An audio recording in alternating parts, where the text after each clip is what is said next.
அதிமுகங்கிற ஒரு மிக பிரம்மாண்டமான கட்சியாக இருந்தது. அவர்களும் திராவிட பாரம்பரியத்தை வந்த கட்சி தான். இன்றைக்கு எடப்பாடி பழனிசாமிங்கிற ஒரு தனிப்பட்ட நபரால என்ன ஆச்சு? சசிகலா அவுட், டிடிவி அவுட், எங்கே அவுட்டு? அதிமுக வெளியே அவுட்டு, ஓபிஎஸ் அவுட்டு, அப்புறம் வந்து மூத்த தலைவராக இருந்த செங்கோட்டையன் அவுட்டு. இந்த நிலையில அவங்க 200 தொகுதியில் ஜெயிக்க போறேன்னு சொல்றாரு. அதுதான் பயமா இருக்குது. இப்போ அதே வானதி சீனிவாசன் என்ன ஸ்டேட்மெண்ட்டை சொல்றாரோ அதே ஸ்டேட்மெண்ட்டை வந்து இவர் இபிஎஸ்ன்னு சொல்றாருன்னு சொன்னால் எப்படி சாத்தியம்? பீகார் தேர்தலோடு நீங்கள் நிறைய ஒப்பிட வேண்டியிருக்குது. பீகாருடைய கல நிறுவனத்தையும் நீங்கள் தமிழ்நாடு கல நிறுவனத்தையும் நீங்கள் ஒப்பிடவே முடியாது. ஆளக்கூடிய நிதிஷ்குமார் அவருக்கு மிகப்பெரிய ஒரு இது இருந்துச்சு, ஆன்டி இன்கம்பன்சி இருந்தது.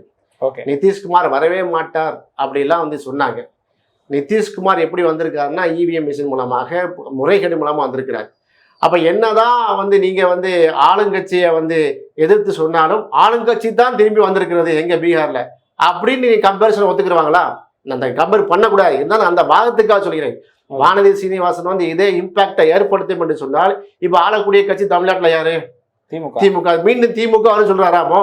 இருக்கிற இதோட மெஜாரிட்டியாக திமுக வரப்போகுது அப்படிங்கிற ஒப்புதல் வாக்குமூலத்தை கொடுத்திருக்கிறார்.